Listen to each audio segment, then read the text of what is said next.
করছেন জনাব মির্জা ফখরুল ইসলাম আলমগীর। বিসমিল্লাহির রহমানির রহিম।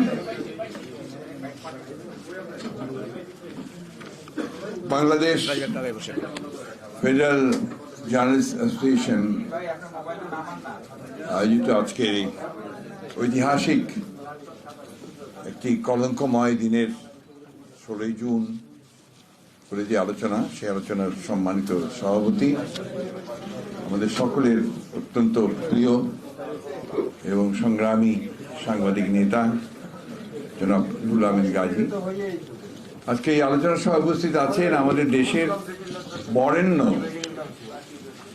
সংবাদ মাধ্যমের বরেণ্য ব্যক্তিবর্গ, বিশিষ্ট ব্যক্তিবর্গ এবং প্রিয় সাংবাদিক ভাইয়েরা, বোনেরা, আসসালামু আলাইকুম।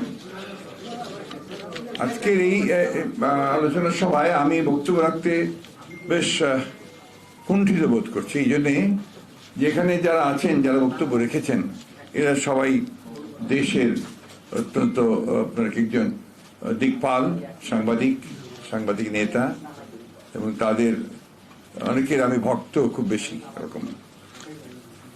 তাদের মাঝে আমার মতো একজন রাজনীতির মাঠ কর্মী, একদম একেবারে সরাসরি মাঠের লোক। আমি তৃণমূল থেকে উঠে আসার লোক, আমি চেয়ারম্যানই করার লোক আর কি।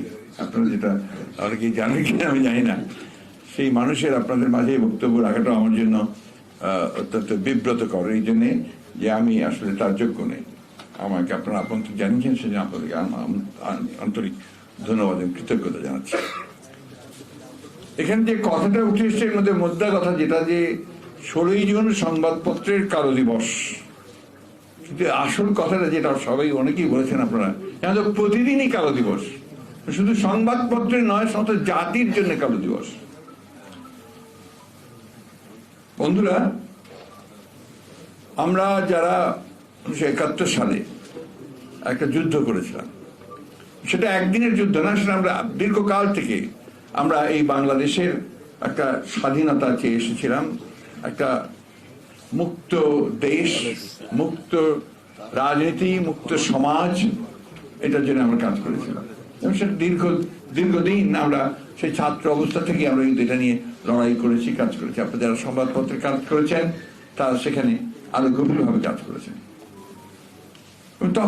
তখনকার আমাদের যেটা লক্ষ্য ছিল, যেটা 1971 সালে আমরা যুদ্ধ করেছিলাম যার জন্যে, সেই যুদ্ধের পরেই কিন্তু যে কথা অনেকেই বলেছেন, 72 সালের থেকেই কিন্তু আমাদের সেই স্বপ্ন, আমাদের সেই যে আকাঙ্ক্ষা, সেটা কিন্তু সম্পূর্ণভাবে একেবারে ভুল উন্ঠিত হয়ে গেছে। যে আশাভঙ্গের কথা যেটা, অর্থাৎ আমরা যাকে কেন্দ্র করে আমরা ভেবেছিলাম যে আমার পরিবর্তনটা পুরোপুরি হয়ে যাবে সমাজের, সেই পরিবর্তনটা কিন্তু একেবারে তো হয়নি, এবং উল্টো দিকে চলে গেছে।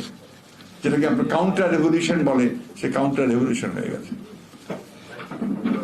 যার ফলে সেই সময় আমরা দেখেছি যে আপনাদের এই 16 জুন, এটা তো হয়েছে আপনার পরে, তার আগে তো আরো বড় জাতির জন্য চরম দুর্ঘটনা ঘটে গেছে।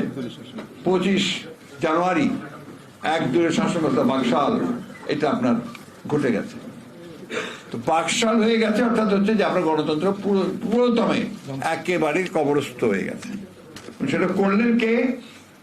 যাকে কেন্দ্র করে আমরা এর যুদ্ধ করলাম, যাকে সামনে রেখে আমরা যুদ্ধ করলাম, তিনি এটাকে একদম কবরস্থ করলেন। দুর্ভাগ্য আমাদের যে আজকেও সেই একই রকম বন্দনা শুনতে হয়। তখন যে বন্দনাগুলো শুরু হয়েছিল, সেই বন্দনা এখনো একইভাবে চলছে।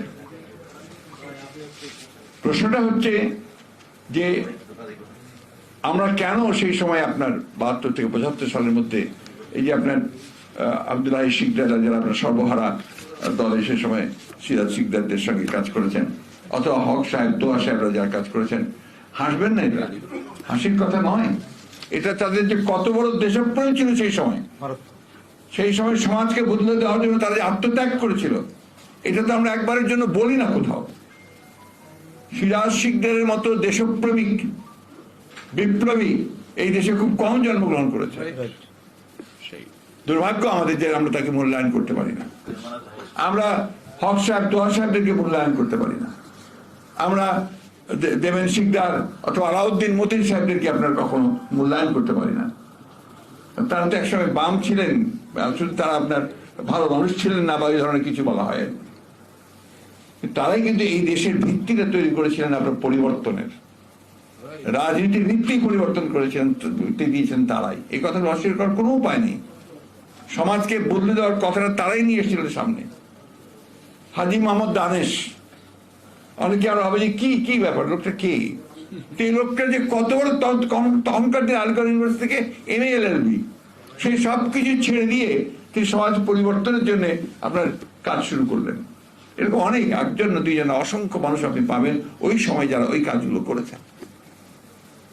সেই চিন্তা, সেই দেশ, সেই জাতি আজকে কোন জায়গায় এসে পড়েছে। আমি আলোচনা দীর্ঘ করবো না।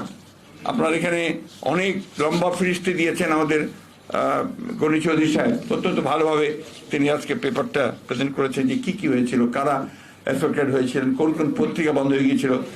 আবার সুকল গণতন্ত্র আবার যখন আপনার এখন বলা হচ্ছে, আমি যেটাকে বলি যে আপনার একটা গণতন্ত্রের লেবাস পরে আপনার এখন এক দলীয় ব্যবস্থা কায়েম হয়ে গেছে অলরেডি। তারা কিন্তু আপনার ওই 96 সালে আসার পর থেকেই শুরু করেছেন এই আপনার সংবাদ মাধ্যমকে দমন করা। তখন আপনার ইসলামী টিভি, চ্যানেল 1, দিনকাল, দিগন্ত টিভি, আমার দেশ, এই পত্রিকাগুলো বন্ধ হয়ে গেছে। এমনকি বিচিত্রা বিক্রি হয়ে গেছে। বিচিত্রা একটা অত্যন্ত জনপ্রিয় একটা আপনার ম্যাগাজিন ছিল, সেটা কিন্তু এখন বিক্রি হয়ে গেছে। আপনার দৈনিক বাংলা আপনার সাথে বিক্রি হয়ে গেছে, টাইমস বিক্রি হয়ে গেছে। তো এগুলো হচ্ছে আপনার যারা ক্ষমতায় আছেন এখন, তাদের যে সর্বগ্রাসী যে আপনার একটা রাজনৈতিক চিন্তা, সেই রাজনৈতিক চিন্তাকে বাস্তবায়িত করার এটা কিন্তু তাদেরকে এক একটা পথ, এক একটা কৌশল। এটাকে হালকা করে দেখার কোনো কারণ নেই। তারা অত্যন্ত সচেতন ভাবে বাংলাদেশকে একটা পরনির্ভরশীল একটা রাষ্ট্রে পরিণত করা, ব্যর্থ রাষ্ট্রে পরিণত করার জন্য তারা কিন্তু এই কাজগুলো করে চলেছে। সংবাদ মাধ্যম, আমরা বিশ্বাস করি যে গণতন্ত্রের প্রধান স্তম্ভ, আমি মনে করি যে আপনার স্বাধীন সংবাদ মাধ্যম। এটা না থাকলে গণতন্ত্র কখনো ফাংশন করবে না, আর গণতন্ত্র না থাকলে আবার সংবাদ মাধ্যম স্বাধীন হতে পারবে না। দ্যাট ইজ দ্য রিয়ালিটি, কথা বলেছেন অনেকে আপনারা। তা আমাদের আজকে চরম দুর্ভাগ্য জাতির, শুধু কলঙ্ক নয় আপনার, এটা কি বলে আমি ভাষা দেব আমি জানি না, শিকদার বলতে পারে যে এই জাতির জন্য এর চেয়ে ঘনঘোর অমানিসার কখনো আসে বলে আশ্বাস এসছে বলে আমার কাছে মনে হয় না। আমরা সব দিক দিয়ে আপনার এই জাতির সমস্ত আশা আকাঙ্ক্ষা, তার অস্তিত্ব আজকে বিপন্ন করে ফেলা হয়েছে। আমি দেখুন এই তারপরও এর মধ্যে কিন্তু আমি সংবাদ কর্মী যারা আছেন, যারা সাহস করে কাজ করছেন, তাদেরকে আমি কৃতজ্ঞতা জানাতে চাই, ধন্যবাদ জানাতে চাই। এই যে বেনজির কাজ, এগুলো তো আপনারাই তুলে নিয়ে এসছেন, যেভাবেই হোক আপনারাই তুলে নিয়ে এসছেন। আজিদের কাজ আপনারাই তুলে এসছেন, আনারের ঘটনাগুলো আপনারাই বের করছেন। ওর মধ্যে মধ্যে আবার অনেক কিছু বেরিয়েও যাচ্ছে। কিন্তু আপনার আজকেই দেখলাম যে আপনার ওই কোন একটা পত্রিকায় যে আপনার বলে গেলাম যে আপনার ওই আজিদের ঘটনাগুলো কিছু কিছু উঠে আসছে, সেগুলোর জন্য আপনার বলা হচ্ছে, যেটা আপনারাই বললেন যে তার সে সেনাবাহিনীর প্রধান ছিল, সেটা তার সম্পর্কে একমাত্র এটা একটা আইন আছে অবশ্য, যে এদের কোর্ট মার্শাল হওয়ার কথা আর কি, ডিউরিং হিজ টেনিয়ার সে যদি কোনো অপরাধ করে থাকে সেগুলো কোর্ট মার্শাল হওয়ার কথা। এটা বাইরে সাধারণত এগুলোর বিচার হয় না, এটা অবশ্য আপনার একটা আইন আছে। কিন্তু আজকে তো সেটা বাইরে এসছে, এবং যে ঘটনাগুলো ঘটিয়েছে সে কিন্তু বাইরের। তার ভাইদেরকে পাসপোর্ট পাইয়ে দেওয়ার জন্য সে আপনার পুরোপুরি জালিয়াতির আশ্রয় নিয়েছে। কল্পনা করতে পারি যে সেনাবাহিনীর একজন সাবেক প্রধান সে এই জালিয়াতি করবে, তা আমাদের কখনো আমরা চিন্তা করতে পারি না। আমরা পুলিশ প্রধান সেই রকম ভয়াবহভাবে ডাকাতি করে আপনার গোটা দেশে একটা সাম্রাজ্য করে তুলবে, আপনার তার দুর্নীতির, এগুলো চিন্তা করা যায় না। কিন্তু এরা সেটাকে সম্ভব করেছে। দুর্ভাগ্য যে আমরা আসল জায়গায় যেতে পারছি না। আমি কালকে আমরা টেলিভিশনে কোন একটা দেশ, সম্ভবত দেশ টেলিভিশনে, আমি আপনার সংবাদের আগে শেখ মুজিবুর রহমানের কিছু বাণী প্রচার করা হয়, লাইভ বাণী, মানে উনি ওনার সেই বক্তৃতার গুলো। তাহলে দেখলাম উনি বলছেন এই যারা আজকে সম্পদ লুণ্ঠন করে সম্পদ পাচার করে দিয়ে যায়, তাদের এই দেশের মাটিতে কোনো জায়গা নেই। আমি আমি বললাম যে আজকাল যারা ক্ষমতায় আছে তারা কি এটা একবারও শুনছে, দেখছে? এখন কারা সম্পদ লুণ্ঠন করছে, কারা পাচার করছে, এটা প্রত্যেকটা মানুষ জানে। আপনারা হয়তো সবটা পরিষ্কার করে লিখতে পারেন না, আমরা কিছু কথা বলার চেষ্টা করি, তাও একটা আপনার ওই আমরা অ্যাবস্ট্রাক্ট আর্টের মতো বলি আর কি। যেমন আপনার আমি কিছুদিন আগে, কয়েকদিন আগে আমি বলেছি যে আপনার নগদ, যে আপনার যেটা নগদ একটা আছে না, আপনার টাকা টাকা ফাইন্যান্স, আপনার টাকা দিয়ে টাকা পাঠানো যায়, এই ব্যাংকিং টাইপের আর কি, স্মল স্কেল, তাই না? হ্যাঁ, এই প্রতিটি টাকায় 5 পয়সা করে কিন্তু একটা কমিশন আছে, প্রতি টাকায় 5 পয়সা করে কমিশন আছে। এই কমিশনটা বাইরে চলে যায়, কোথায় যায়? আমি কিন্তু জানতে চাইছি টাকাটা কোথায় যায়। আমি এখনো এই সম্পর্কে কোনো উত্তর পাইনি। এর উত্তর একটাই, উনি কালকে ধারাভাবে বলছেন সেক্রেটারি সাহেব যে বিএনপি আপাদ মস্তক সবটা কি দুর্নীতিবাজ। মানে কি বলবো, এটা ব্যাপার হচ্ছে যে আজকে জাতির সামনে মিথ্যা কথা বলে, প্রতারণা করে গোটা জাতিকে তারা ভেবেছে যে বোকা, সব বোকা। এটা একটা বিখ্যাত কথা আছে যে মিথ্যা কথা বলে কিছুদিন আপনি একটা জাতিকে বোকা বানিয়ে রাখতে পারেন, কিন্তু সারা জীবনের জন্য স্থায়ীভাবে আপনি কখনোই সেটা পারবেন না। আজকে সেগুলো বেরিয়ে আসতে শুরু করেছে, থোড়ের বেড়ার এখন বেরিয়ে আসছে। আজকে সাংবাদিক বন্ধুরা, সহকর্মীরা, আপনারা খুব কঠিন জীবনযাপন করছেন আমরা জানি, বিশেষ করে যারা বেকারত্বের যে যন্ত্রণা, যে কষ্ট, এটা আপনারা এখন ভোগ করছেন সবচেয়ে বেশি। এটা তো সমস্ত জাতি ভোগ করছে আর কি। আজকে ওই জন্যই যে কথা উঠে এসছে, আমি তো বক্তব্য দীর্ঘ করবো না। আমাদের এই ভয়াবহ যে একটা জগদ্দল পাথর, সম্পূর্ণ বেআইনি অবৈধ একটা সরকার আমাদের উপরে চেপে বসে আছে, এইটাকে সরাতে না পারলে কোনোটাই ঠিক হবে না। গণতন্ত্র আনতে হবে, গণতন্ত্রের হচ্ছে একমাত্র বিকল্প যেখানে জবাবদিহিতা আছে, নিয়মানুবর্তিতা আছে, জনগণের কাছে তাকে প্রতি মুহূর্তে জবাব দিতে হয়। এইরকম একটা সিস্টেম অবশ্যই আমাদেরকে এখানে আনতে হবে, জনগণ গণতন্ত্র নিয়ে আসতে হবে। অনেকে বলে যে এটা খুব খারাপ একটা ব্যবস্থা, কারণ এখানে আপনার খুব দেরি হয় সব সিদ্ধান্ত নিতে, আপনার সাধারণ মানুষ তারা হয় জেগে উঠে সমস্যা থাকে। তো তারপরে এটাকে বলা যায় এটা হচ্ছে সবচেয়ে ওয়ার্স্ট গুলোর মধ্যেই সবচেয়ে ভালো ব্যবস্থা, কারণ এর চেয়ে আর ভালো ব্যবস্থা কিছু হতে পারে না। আজকে আরেকটা খবর দেখেছি আপনার, যে চীন এখন সারা পৃথিবীতে এক নায়কত্ব যে রাষ্ট্রগুলো বা কর্তৃত্ববাদী রাষ্ট্রগুলো, তার দিকে চীন অনেক বেশি ঝুঁকে পড়েছে, পৃথিবী সেই দিকে ঝুঁকে পড়ছে। তো সময়টা কিন্তু এটা, সময়টা হচ্ছে গণতন্ত্র ডিকেইং, আপনার এই কর্তৃত্ববাদিতা থেকে আমরা বলছি যে আপনার অথরিটারিজম, এটা কিন্তু এখন ওপরের দিকে উঠে আসছে। এর বিরুদ্ধে দাঁড়ানো এটা কিন্তু কম সাহসের দরকার হয় না, কম ত্যাগের দরকার হয় না। আমরা কিন্তু সেই ত্যাগ করছি দীর্ঘকাল ধরে, আপনারা সাংবাদিকরা করছেন, আমরা করছি। এখানে একটা জায়গায় কিন্তু আমাদেরকে আসতে হবে, সেটা হচ্ছে যে আমরা কিন্তু রাজনৈতিক মহলে কিন্তু একটা ঐক্য তৈরি করেছি, এটা অস্বীকার করার কোনো উপায় নেই। আমরা বাম ডান সবাইকে কিন্তু একটা জায়গায় নিয়ে এসেছি যে এই সরকারকে যেতে হবে, একটা নির্বাচন দিতে হবে, যেটা নিরপেক্ষ নির্বাচন হবে। তো আপনারা আজকে সমস্ত সাংবাদিকরা যদি এক প্ল্যাটফর্মে আসেন, আমি শুধু আমি বন্ধুদের কথা বলছি না, আমি আমাদের এই গণতন্ত্রের দ্বারা বিশ্বাস করে তারা যে একটা প্ল্যাটফর্মে একই জায়গায় আসেন, তাহলে কিন্তু আমার মনে হয় আপনারা অনেক বেশি শক্তিশালী হবেন। তো এখানেও আমরা বিভক্তি দেখতে পাই, এই বিভক্তিটাকে এড়িয়ে আপনারা দেখেন, আপনারা যারা সিনিয়র আছেন তারা চেষ্টা করেন, তরুণরা যারা আছেন তারাও চেষ্টা করেন যে আমরা এইবার অন্তত আরেকবার চেষ্টা করি যে এক হয়ে। এই লড়াই ভাই সহজ লড়াই নয়, ফ্যাসিবাদের বিরুদ্ধে গণতান্ত্রিক সংগ্রাম খুবই কষ্টকর লড়াই। এই লড়াইটাকে আপনার একদিনে কেউ উল্টে যাবে, একদিনে পাল্টে দেবে হবে না, এর মধ্যে অনেক আপনার মাঝে মাঝে নেমে যাবে, আবার উঠতে হবে। সে ওঠার কাজটা করতে হবে, সেটা মানুষকে জাগিয়ে তুলতে হবে। আর মানুষ ছাড়া তো গণতন্ত্রের লড়াই হবে না। আমি রাতারাতি 2-4টা আপনার বোম টোম ফুটিয়ে কিন্তু সেই গণতন্ত্র প্রতিষ্ঠা করতে পারবো না। গণতন্ত্র প্রতিষ্ঠা সমস্ত মানুষ যেদিন নেমে আসবে, যেটা অতীতে আমাদের এই দেশে সেগুলো হয়েছে, সেই কাজগুলো আমাদেরকে করতে, এই কাজটা করতে হবে, মানুষকে নামিয়ে আনতে হবে, তাকে জাগিয়ে তুলতে হবে। এই কাজটা আমাদেরকে একেবারে তৃণমূল পর্যায়ে চলে যেতে হবে, সব জায়গায় গিয়ে কাজটা করতে হবে। খুব কঠিন, আমি আগে বলেছি। যেমন আপনার মধ্যবিত্তরা এরা সহজে কিন্তু আপনার কোনো আন্দোলন বিপ্লবে অংশ নিতে চায় না, কারণ স্বাভাবিকভাবেই তাদের পিছিয়ে টান আছে, তাদের কষ্ট আছে। কিন্তু তরুণ যুবক যারা, এদেরকে কিন্তু নামিয়ে আনতে হবে। এরা একটু পলিটিক্স রাজনীতি থেকে দূরে থাকতে চায়, এটাকে আনতে হবে। আপনার অনেকগুলো কথা বলেছেন, এগুলো এসছে। যেমন আপনার শিক্ষা ব্যবস্থার কথা বলেছেন, শিক্ষা ব্যবস্থা ধ্বংস করবেই না, ওটা ওদের রাজনৈতিক লক্ষ্য। ওরা তো আপনাকে অন্য জায়গায় নির্ভরশীল করে দিতেই যায়।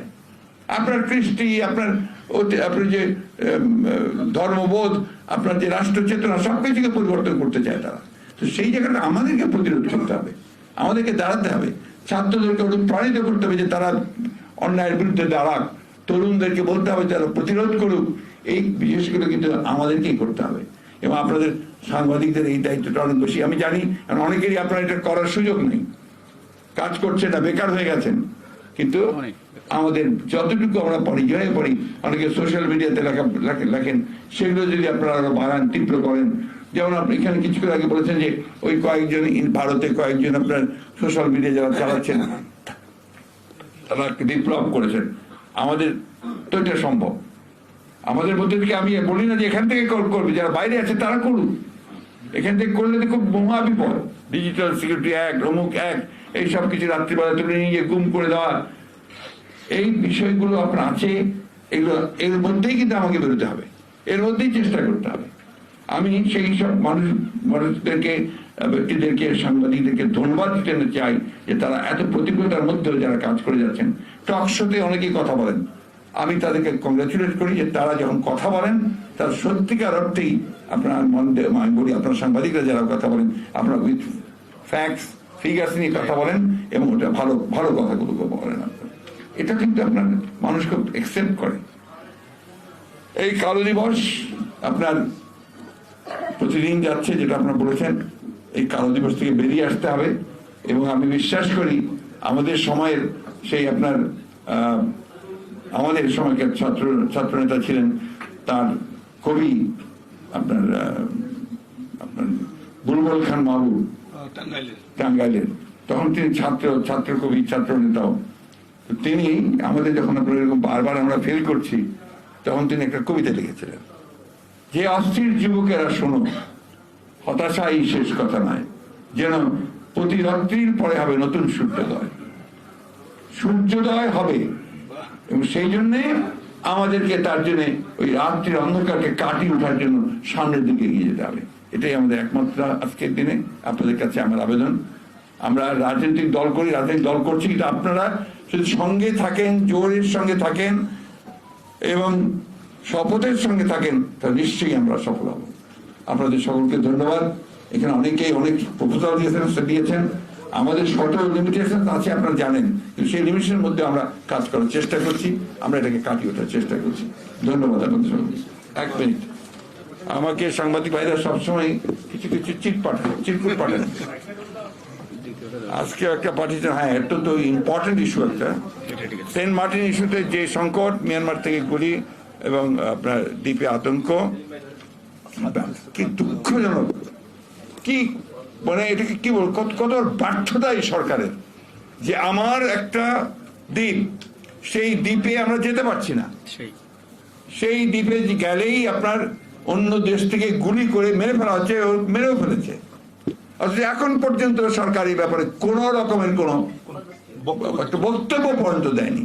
বরঞ্চ হোম মিনিস্টার সাহেব বললেন যে এখন এমন কোন অবস্থা হয়নি যে যেটাতে আমরা একটা এই ধরনের একটা স্টেটমেন্ট বা কিছু বলবো। এই যে নত জানু, মিয়ানমারের মতো একটা দেশকেও কিছু বলা যাবে না। এটা কতটা আপনার মানে আপনার দাসসুলভ মনোভাব হতে পারে। আমার রবি ঠাকুরের কথা বলে যায় যে দাস্য সুখে হাস্য মুখে, সুখটা দাস্য সুখ, মুখটা হাসির। কারণ ওদের কাছে গিয়ে আমরা আবার দিন দরবার হচ্ছে প্রতিদিন। সীমান্তে লোক মেরে দিচ্ছে, একটা কথা বলে না, পানি দেয় না, একটা কথা বলে না। আর এই সেন্ট মার্টিনে এখন খাদ্য সংকট দেখা দিয়েছে, অথচ এই নিয়ে সরকারের কোনো মাথা ব্যথা নেই। সেখানে কয়েক লক্ষ মানুষ বিপদগ্রস্ত হয়ে পড়েছে। কোনো মাথা ব্যথা নেই। তো এখানে আপনার এই হচ্ছে আপনার আসল কথাগুলো, যেগুলো আপনার মানে আমি আপনাদের সামনে, আমার সেই ধৃষ্টতা নেই আমার যে আমি আপনাদেরকে পরামর্শ দেব, কিন্তু আমার একটা অনুরোধ আছে, আপনাদের কাছে আহ্বান আছে যে আসুন আমরা সবাই ঐক্যবদ্ধ হই। ঐক্যবদ্ধ আন্দোলন ছাড়া আমরা এদের বিরুদ্ধে কিচ্ছু করতে পারবো না। সেটা জনগণের আন্দোলন হতে হবে, সেটাকে আপনারাই টেনে তুলতে পারেন, আপনারাই সেটা সম্ভব করবেন, এটা আমি বিশ্বাস করি। আছে সমস্যা আছে অনেক, এই সমস্যাগুলো কাটিয়ে উঠতে হবে। ধন্যবাদ সবাইকে। আসসালামু আলাইকুম। প্রধান অতিথির বক্তব্যের মধ্য দিয়ে